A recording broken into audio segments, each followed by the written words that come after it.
Hello friends, welcome to another lecture on prepare for programming aptitude, and in this particular series we are discussing about the basic of programming, and later on we are going to discuss about the different programs. So initially we were discussing about the looping statement. Currently we are discussing about the looping statement, and this is the second part of the looping statement. In the first part we have discussed about the for loop, and today we will discuss about the while loop, and we'll try to complete about the do while loop also.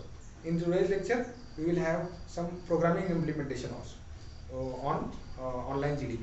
So friends, let us start and let us try to understand the structure of the structure of the while loop. So the first of all, the flowchart for the while loop is it looks something like this.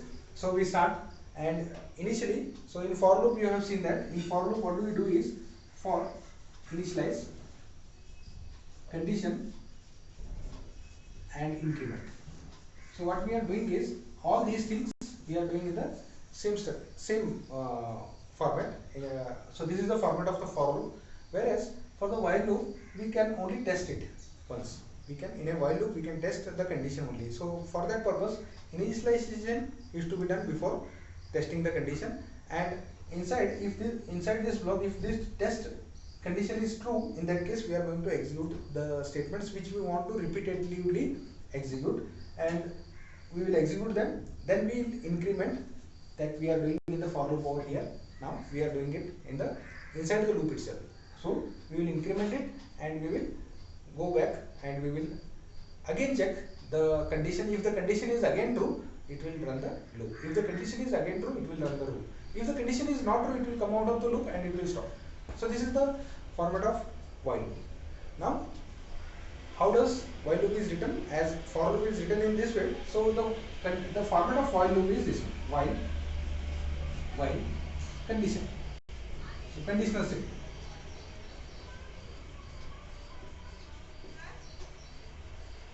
Until and unless this conditional statement is true, the control is going to enter inside the block. Okay, if this condition statement is false, in that case the control will come outside the while. So this is how it works. Let us take an example. First of all, let us discuss about the logic of that over here, and then we will go to the implementation part of that. So we will discuss one program now here. So over here we will discuss this particular program, adding the series values from 1 to n. So what we want to do is we want to take a value n and we want to perform an addition of 1 plus 2 plus 3 plus 4 plus so on up to n. Whatever the series is given, for that we want to add all that numbers, and this is a sequential series. One by one the numbers will be added. Over here the same program we have implemented by using the for loop, and the same will be implementing by using the while loop now. So let us implement it one by one. So what we are going to do is we are going to, so this is going to work in this way. So first of all, start from 1, and there will be a variable sum. So in this variable sum, what we have to do is initially we will initialize sum to 0.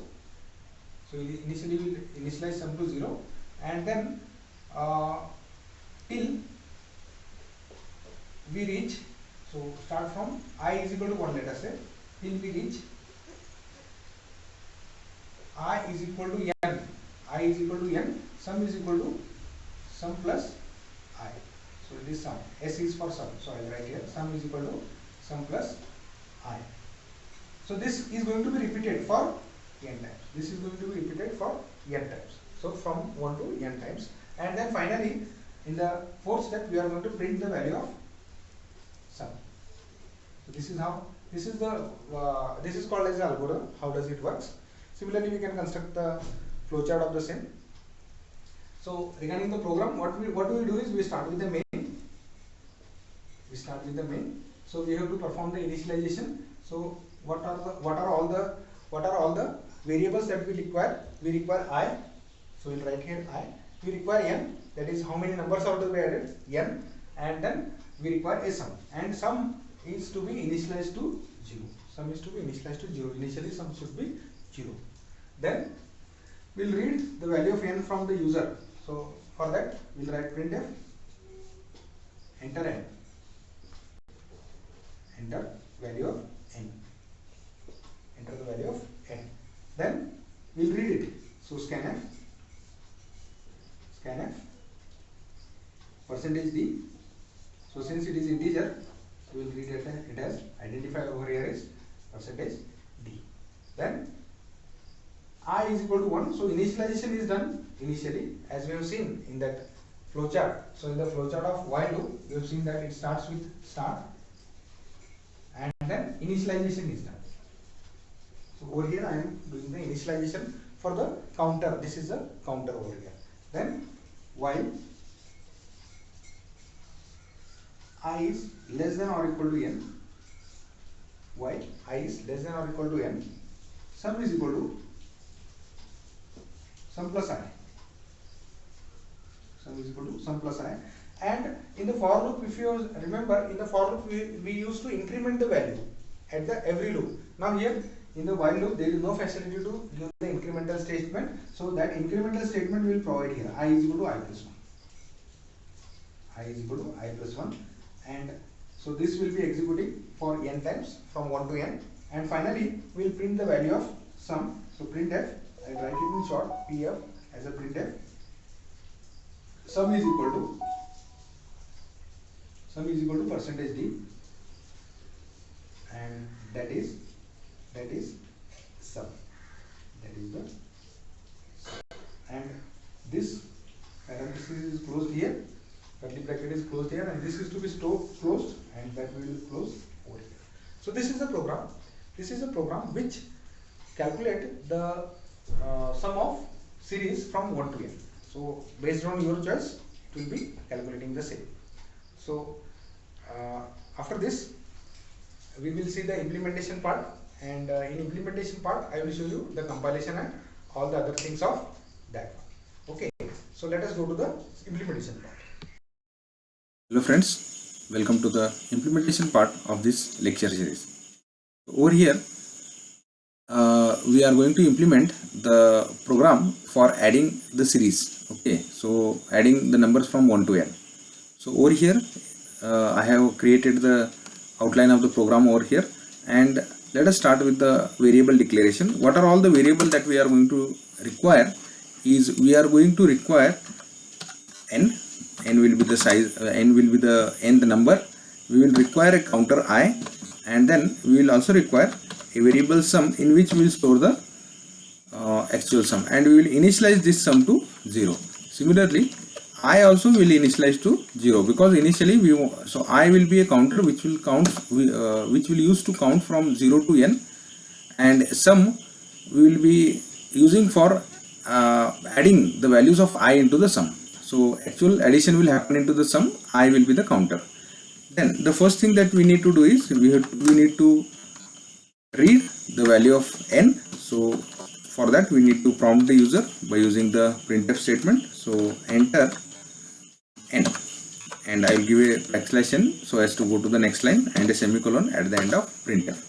And whatever the user enters the value, that will be stored into a particular memory location, and in order to read that we require a identifier, that is percentage d and ampersand n. So ampersand indicates the address of n.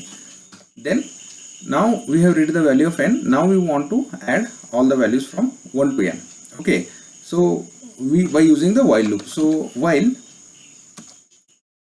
I is less than or equal to n, while I is less than equal to n, so inside this we want to add the things. So sum is equal to sum plus I, sum is equal to sum plus I, and this is not 1, this is I.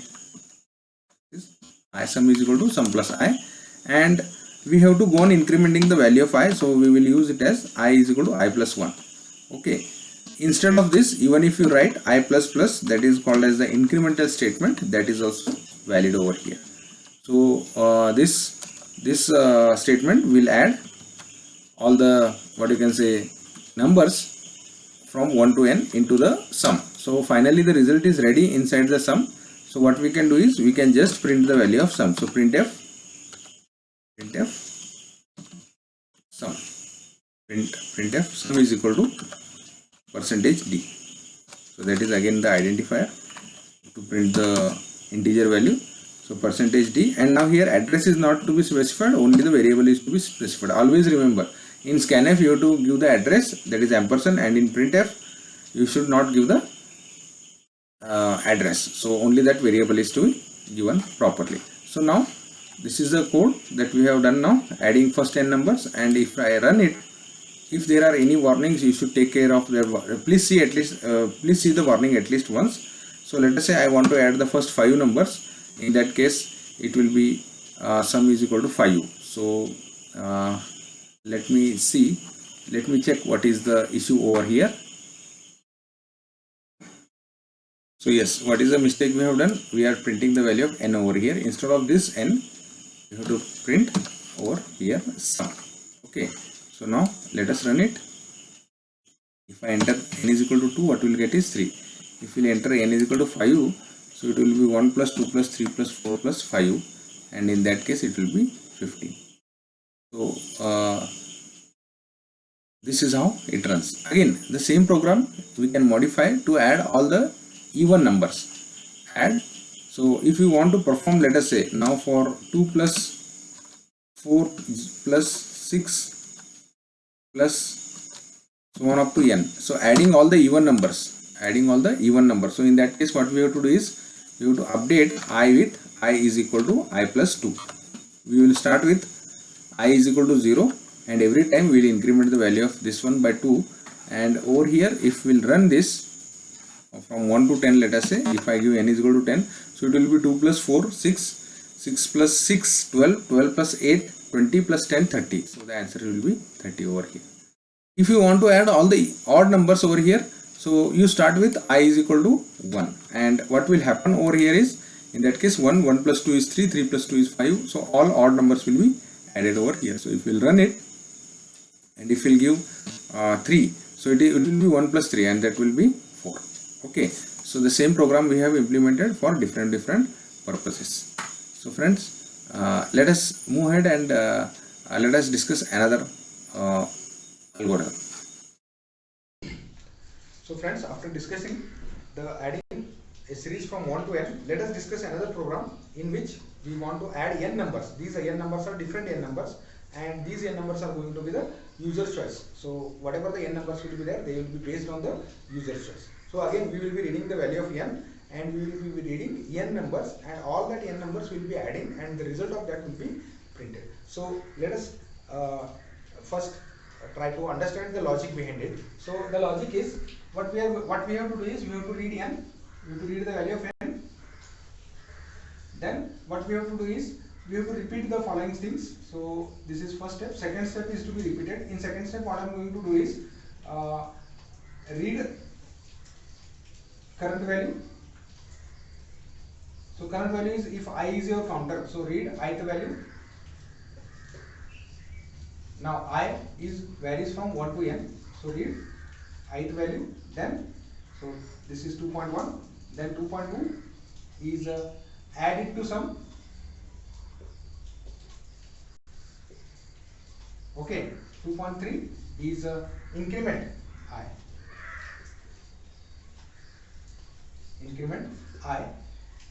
And we have to perform all these operations repeatedly until, so while I is less than or equal to n. For n times we have to repeat it. And the third step is going to be print the value of sum. Okay, so this is how the algorithm looks like. So in this way we have to implement it. So let us try to discuss the code of the same. So main. So now we will require the counter I, that is int I. We will require n as a n number of variables. We will require sum. And we will require x. X will be the, let us say, first value will be read at x. That value will be added to sum. Second value will be read into x. That will be added to sum. So we will do this repetitively. So initially I am going to initialize sum is equal to 0. Okay. Then we have to prompt the user saying that enter the value of n. we'll ask the user that what is the value of n he want to enter. So printf enter n, enter here, then scanf percentage d ampersand n, percentage d ampersand n. So we have read the value of n now. Now we have to run a looping statement. So before running that, we have to initialize I is equal to 1. We have to initialize I is equal to 1 while I is less than equal to n. While I is less than equal to n. Now I will repeat this one for n times. What I will do here is read the current value, add it to sum, increment the value of I counter. Read the value, add it to sum, increase the value of the counter I. This I will do until this condition is true. Until this condition is true, we are going to perform all this. So here printf enter current value, or you can say enter ith value, and ith means it is percent ith value, and it is I. So it will first value, second value, third value, in that way it will be printed. Then scanf, you read that value, percentage d ampersand sum, percentage d ampersand sum, sum is equal to, so no, it is not to be read as a sum, it is to be read as a x. It is to be read as a x. So sum is equal to sum plus x, sum is equal to sum plus x, and I is equal to I plus 1. I is equal to I plus 1. The loop ends here. The loop ends here, and at the end we can print the value of sum. So we will print it here. Printf sum is equal to percentage d, and that is sum. That is sum. So in this way we can do this. So this is the while loop, and this is the end loop. This is the second program that we have implemented. Now we will go to the this part, implementation part, and we will implement it over there. We will implement it over there, and we will look into what are the different types of errors that will be generated. So friends, now let us discuss a program in which we will add n numbers. These are the n different numbers which will be provided by the user. So these n numbers we will be adding of user's choice. So again, let us start with the declaration statement. So what we will require now is we will require a n, then we will require again a counter, we will require a sum, and we will require a value in which we will read each, we will require a variable in which we will read the different values. So again, what we will do is we will read the value of n. So printf enter n. So backslash n is to go to the next line. Scanf will read the value here. Since we are going to read the integer, we will choose the identifier as percentage d and ampersand n. Now what I am going to do is I am going to read each number, and in the loop, in the while loop, we will be reading the numbers one by one, and we will add it to the sum at that point only. So again, I is equal to 0 we have to initialize, so we will initialize here as 0, and then we will require while I is less than or equal to n. So we have to repeat this for n times. So over here printf enter, even you can start with 1 also, no problem over here. If you start with 0, you have to give here less than equal to n, because 0 to n minus 1 will be n numbers. Okay, so what we will do is we will start it here with 1, and here we will make it as less than equal to n. Okay, and then we will give a message here, enter ith number. So that ith number is percentage, that value if you want to print. Enter percentage number. Okay, then scanf. again read the integer value. So again the identifier is %d, and now it is ampersand a.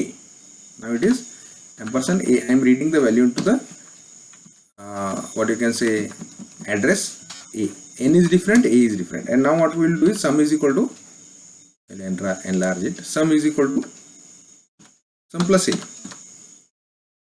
Sum plus a. The same statement in C can also be written as sum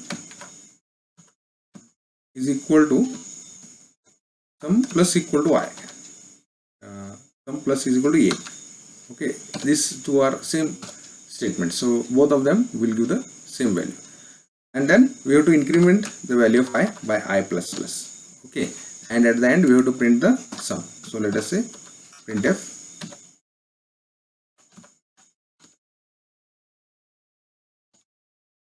sum is equal to %t.